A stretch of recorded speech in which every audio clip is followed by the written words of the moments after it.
Hi, my name is Michelle Ward Hollis, and welcome to Morning Pearls. Today, I am studying the second chapter of Nehemiah, and I have gotten some real pearls. One that I really want to focus on today, that Nehemiah wrote, and he said that I was sorely afraid, and I replied to the king. So Nehemiah was sorely afraid, but he replied to the king. Nehemiah was presented with a problem. He inquired about the children of Israel and their state. The state was dire. The walls of Jerusalem had been torn down and the gates had been burned. And this greatly grieved Nehemiah. He was disappointed. His heart was broken. And being the cupbearer to the king, that was the position that he held with King Artaxerxes. And Nehemiah did not want to show this sad disposition. Nehemiah's position as a cupbearer was a position of status, influence. He had a constant presence before the king.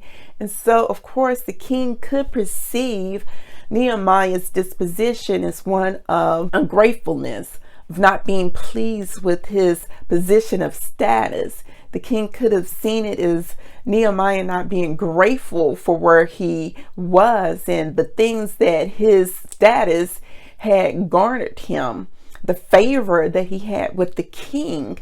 The king could have taken that or misinterpreted. So when the king inquired about why Nehemiah was sad, Nehemiah also understood that he would be making this huge request of the king, which was to do something about the problem that the Israelites were having with the rebuilding of the wall and resetting the gates. And that would require Nehemiah to leave his position as cupbearer. This was a request that Nehemiah had. He had this unction within himself to do something about the problem that the children of Israel were facing. So because of this, Nehemiah was sorely afraid of how the king would respond to this unction for something more, to do something great, to have an impact upon this problem and to actually solve it. Not just to have the impact, but to solve the problem that the children of Israel were having. And Nehemiah understood that this would mean that I can no longer serve as your cupbearer. I can't stay in this position anymore.